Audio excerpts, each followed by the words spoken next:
السلام عليكم ورحمة الله وبركاته. ازيكم حبايب الروحانية ومجانا، عاملين ايه؟ يا رب تكونوا بخير ان شاء الله. حبايبي الرسالة العاطفية هي طاقة مفتوحة، تشوفوها او تسمعوها في اي وقت، هي ليكم بإذن الله. خدوها بشارة من العبد الفقير لله، ولا يعلم الغيب إلا الله سبحانه وتعالى. شروط الاستماع للقراءة: القراءة للرجل وللمرأة، سواء أنا اتكلمت بصيغة الرجل أو بصيغة المرأة. القراءة شاملة جميع الأبراج. يلا مع بعض نبدأ ونقول بسم الله الرحمن الرحيم.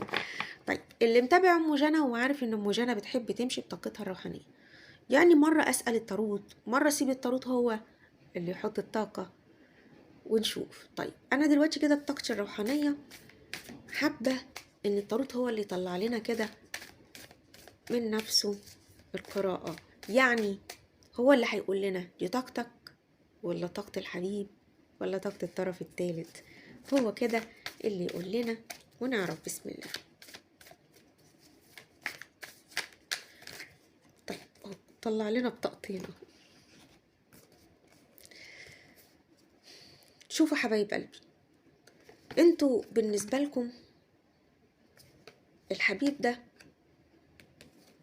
مندفع جدا، مندفع في تصرفاته، يعني انتوا شايفينه ممكن كده على فكرة.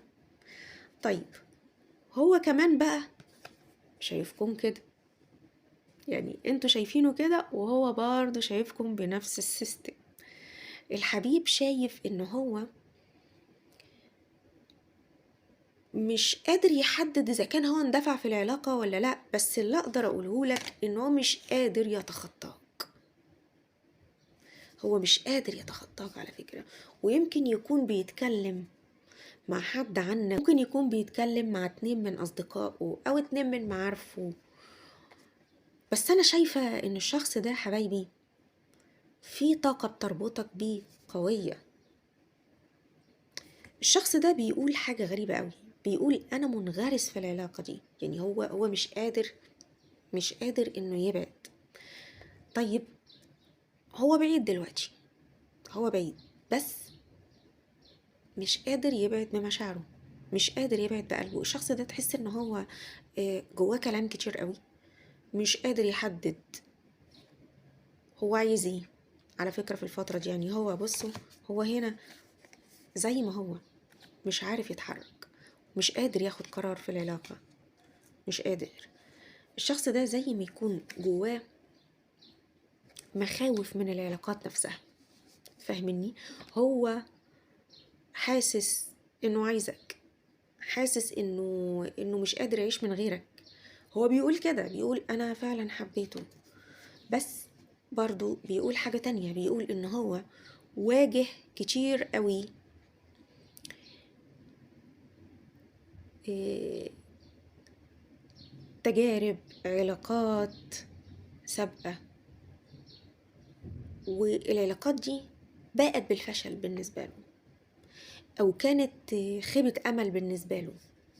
فهو بيقولك انا ما عنديش استعداد نفسي اني ارجع ادخل في علاقة افضل اعطي فيها وادي في حب وادي مشاعر، والاخر الاقي كل اللي انا عملته ده او كل الحب اللي انا اديته للحبيب ده اتحول لطعن فيه هو. يعني هو حاسس ان هو لو عطى في علاقة حب وعطى فيها احتواء، هو شايف، بص هو بيقعد يبص على نفسه وبيقعد يبص على افعاله، هو شايف نفسه انه حد جدير او يستحق اي حاجة او يستحق اي شخص، وده غلط وغلط منكم.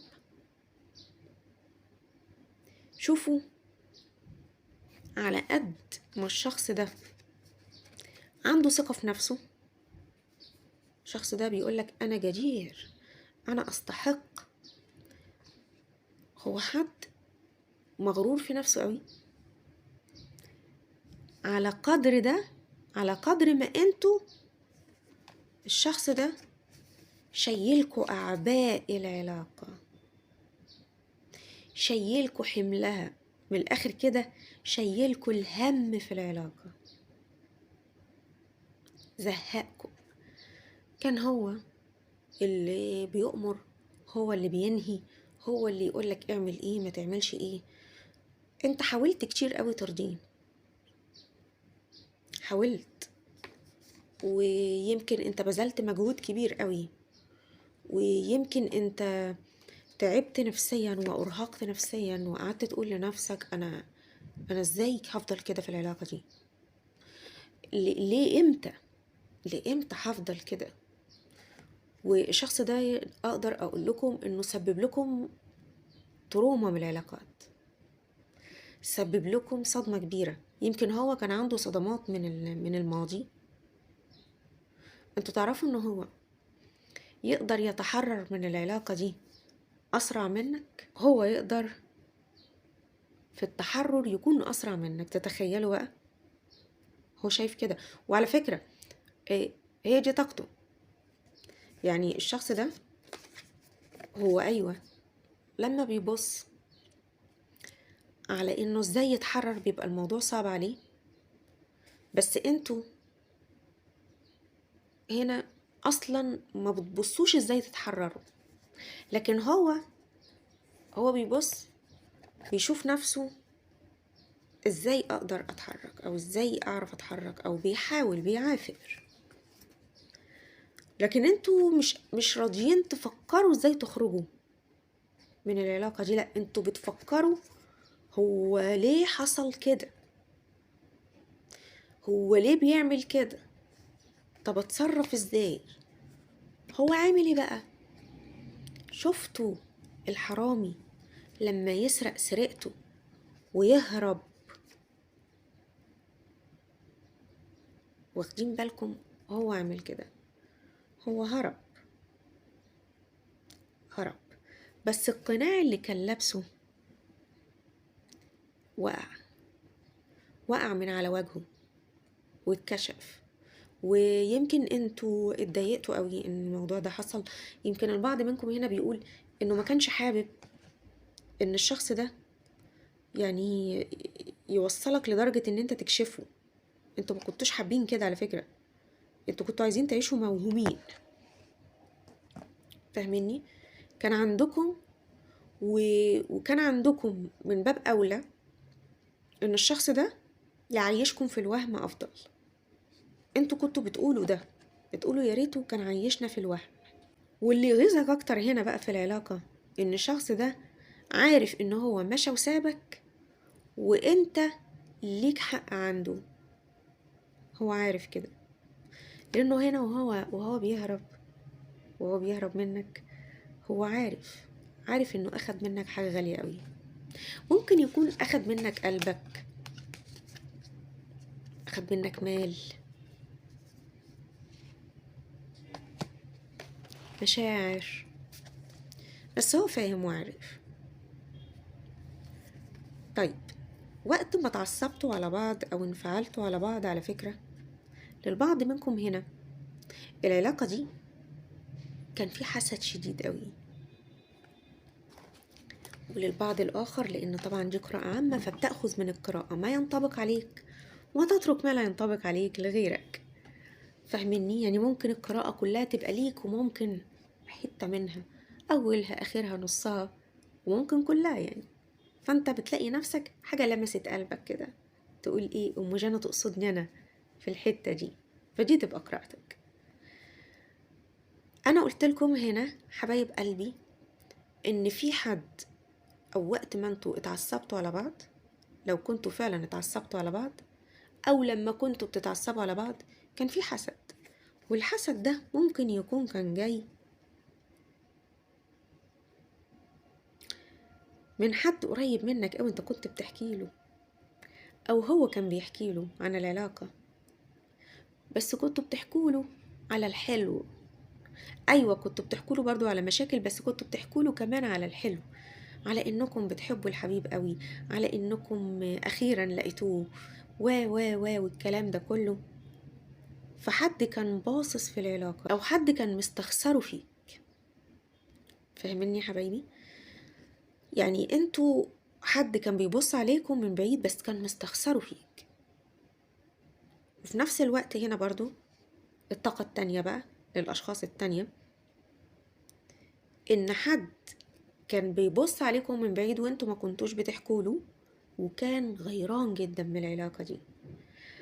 أو برضو في طاقة تالتة ظاهرة برضو، طاقة مس عاشق، يا من عندك يا من عنده.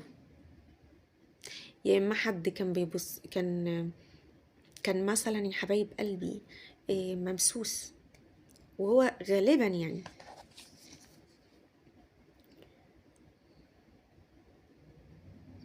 هو غالبا طاقة الحبيب نفسه، فاهمني ان هو حد عشقه من العالم الآخر.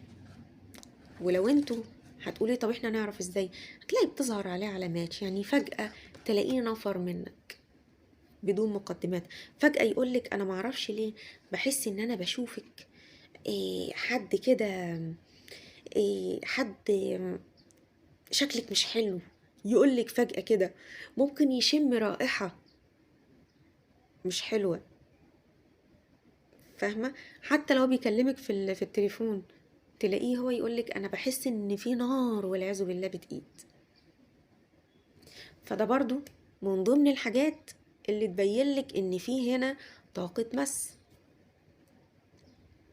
واحيانا بتكون طاقة حسد برضو للبعض منكم. ان شاء الله وباذن الله العلاقة دي هيكون فيها هدوء، هتهدى وهتاخدوا وضع كده مريح انتوا الاتنين. ويمكن انتوا بتسعوا لده على فكرة، بس بتسعوا له ببطء. يعني الطاقة هنا بتقول ان انتوا بتسعوا لهدوء العلاقة ببطء، وهو برضو على فكرة هو بيسعى للعلاقة دي ببطء شديد. بس هو عنده مشاعر ليك على فكرة، بيكن ليك مشاعر حلوة. وعلى فكرة يمكن في البعد مبين لك ده بطريقة غير مباشرة، بيحاول ينقل لك الصورة دي، بس بيحاول برضو يثبت لك ان هو بيبعد العلاقة او بينهي العلاقة، بيحاول يثبت لك ده، وفي نفس الوقت يثبت لك انا بحبك قد ايه. في هنا يمكن تضارب غريب قوي في الاحاسيس والمشاعر. يعني هو احيانا يثبت لك ده، بس هو لما بيثبت لك ان هو بيحبك قوي بيثبت لك معاها كمان ان هو انا زعلان منك. يعني هو بيحاول يبين لك الاحساس ده او المشاعر دي، انا زعلان منك، يحاول يعمل لك كده يعني. بس لو انت بتسأل ان الحبيب ده هو بيحبك ولا لا، هو بيحبك جدا، بيحبك قوي، ومشاعره ليك قوية. بس هو بيقولك انا تايه، انا مش عارف انا رايح على فين، انا عايز اخد قرار. تحسوا برضو ان طاقة المال هنا حاكمة في العلاقة. يعني هو بيحاول انه يمسك مال، بيحاول ان هو يسيطر عليك. هو شايف من وجهة نظره ان لو ما كانش معاه طاقة مال مش هيعرف يسيطر عليك، هو شايف كده. بس هو ما بيعملش حاجة. يعني انا شايفة هنا حد قاعد وعايز الظروف من حواليه هي تتغير، وهو ما بيسعاش لحاجة اصلا، ما بيعملش حاجة. كل اللي هو عايز يثبته لك حاجات كتير قوي. يعني هو دايما تلاقيه بيثبت لك انت بالنسبة له شيء مهم، بيثبت لك. هو بيقول لنفسه ان مهما يحصل ان هو هيرجعك تاني، او هو هيرجع لك تاني. هو حاطط في دماغه المعتقدات دي، وبيقول لك ان هو عنده اعتراف هنا. الشخص ده بيقول ايه بقى في الاعتراف بتاعه ده؟ انا اقول لكم باذن الله. بيقول لك انه هو اكتشف انه لما رحل وبعد عنك ما لقاش اللي هو كان عايزه. هو كان بيقول متخيل انه هينساك. بيقول حتى وهو بيبعد عنك كان ندمان وزعلان، وما كانش في احساس او مشاعر ان هو شخص بيبعد عنك وفرحان. يعني مثلا في حد لما يبعد عن حد يقول له ياه ده انا ما صدقت خلصت منك، مع نفسه كده اخيرا، ويقوم مثلا بعد عنه. لا، وهو بيبعد كان متضايق، ما كانش مبسوط. وهو بيبعد عنك كان حاسس بندم. وهو بيقول اعتراف صريح قوي، بيقول انه وهو بيبعد عنك كان شايف انه مش هيعرف ينساك. هو حس بده. بيقول كمان من الحاجات اللي كانت مأزماه هنا او مضايقاه ان هو كان شايف ان انت حد مخلص قوي، وان انت كنت بتقف معاه وقفات كويسة جدا. يعني هو بيشكر فيك قوي على فكرة، وبيقول ان انت حد كنت امين على مشاعره. بس بيقول لك العيب فيه، وبيقول كده، بيقول العيب فيه هو بيلوم على نفسه على فكرة. الشخص ده بيلوم على نفسه. هو بيقول انا مش عايز اتحرر من العلاقة، بس في نفس الوقت برضه انا مش عايز اخد خطوة، مش عايز اخد خطوة في ايجابية. وتحس ان هو بادئ في مرحلة من التوازن. يعني هو عايز ياخد شكل كده في العلاقة، يبتدي يفهم نفسه فيه. هو مش قادر يفهم نفسه كويس، فهو وصل لمربط الفرس هنا. دي خطوة على فكرة كويسة جدا منه ان هو يبتدي يعمل كده، لان بعدها على فكرة هو هتلاقيه جاي لك. هو اصلا بيحاول ياخد الخطوة دي عشان يتجرأ في حبك. هو شايف كده، وشايف ان هو عايز يتجرأ في حبك ويكون عندك على فكرة، او يكون معاك في طاقتك. هو حابب قوي انه يكون موجود، بس بيقول انا عايز اجيله في اوضاع تكون كويسة، في وضع يكون كويس. يعني انا شايفة النهاردة هو ابتدى يفكر بصورة ايجابية. وعلى فكرة زي ما يكون في حاجة بتقربكم من بعض، يعني سبحان الله قدر كده بيقربكم من بعض. كل ما تحاولوا انتوا تبعدوا عن بعض تلاقوا حاجة بتشدكم وبتقربكم من بعض قوي. ففي حاجة هنا غريبة. هو بيقول كمان، يعني هو بيقول انت بالنسبة له زي ما تكون كده شعاع نور بيشق ضلمة. زي ما تكون مثلا عارفين الليل لما تبتدي الشمس تطلع، شفتوا الفرحة دي لما الإنسان يبقى فرحان كده إن النهار بيطلع ويبتدي يشوف كده النور، نور كده الرباني كده من عند رب العالمين. هو بالظبط انت لما بتدخل حياته بتنور له كده حياته، بيحس بطاقة نور دخلت حياته. الشخص ده هو عنده صراعات على فكرة، حياته ما كانتش مظبوطة، حياته ما كانتش مظبوطة، حياته كانت غريبة شوية. بمعنى أصح هو شاف صعاب في حياته، ما مرش بحياته بالساهل. شايفة هنا حبايب قلبي ان انتوا بقى اللي كأنكم عندكم كده جزء صغير بتقولوا فيه احنا برضو يا ام جنى زعلانين ومتضايقين وعايزين ناخدوا حقنا من الشخص ده. كأنكم انتوا رافضين في الوقت الحالي. مش الكل، هو مش الكل هنا رافض انه يرجع، بس انا شايفة هنا ان انتوا عايزين تاخدوا حقكم منه. عايزين مثلا، يعني الشخص ده اتهمكم باتهام او رد او قال لكم كلام زعلكم او وجعكم، فانتوا عايزين تاخدوا حقكم. او هو لما بعد عنكم انتوا اتضايقتوا فانتوا عايزين تاخدوا حقكم منه. وخلي بالكم انتوا فعلا هتاخدوا حقكم منه. يعني هنا في نصرة ليكم ان شاء الله، في نصرة ليكم. والشخص ده انت خدت حقك منه فعليا. يعني ممكن يكون انت خدت حقك منه، لان انا شايفاه هنا هو قاعد زعلان حزين. اهو يعني بصوا برضو هنا زعلان وحزين. وشوفوا، لا انتوا خدتوا حقكم، لا لا لا لا, لا. انتوا خدتوا حقكم منه، انتوا اخدتوا حقكم منه. طب اقول لكم على حاجة، ده انتوا علمتوه درس عمره ما هينساه. انتوا اخدتوا حقكم منه. انزلوا بقى، يعني دلوقتي ده انتوا اثرتوا فضولي. اكتبوا لي في الكومنتات انتوا خدتوا حقكم منه ازاي، انتوا علمتوه درس عمره ما هينسى في حياته، لان انتوا اثرتوا فضولي اهو. يعني شايفين،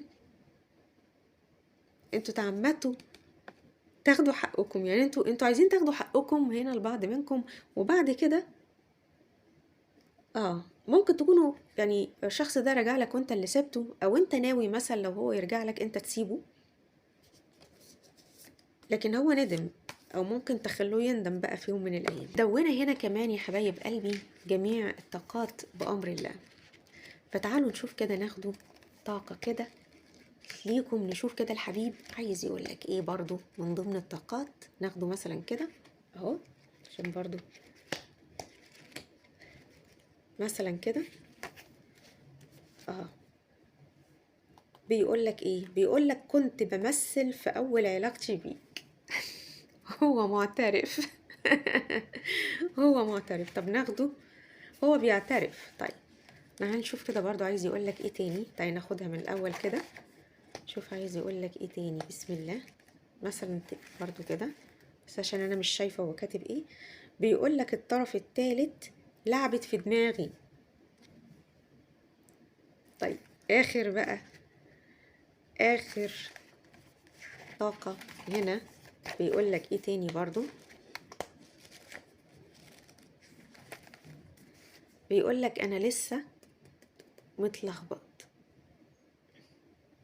يعني هو قال لك كل اللي عنده بصراحة. ده يعني انت عايز اكتر من كده؟ قال لك كل اللي عنده بصراحة. حبايب قلبي بكده قراءة النهاردة تكون انتهت. انتظروني بكرة بإذن الله. كانت معكم الروحانية أم جنى. شكرا لكم حبايب قلبي، والسلام عليكم ورحمة الله وبركاته.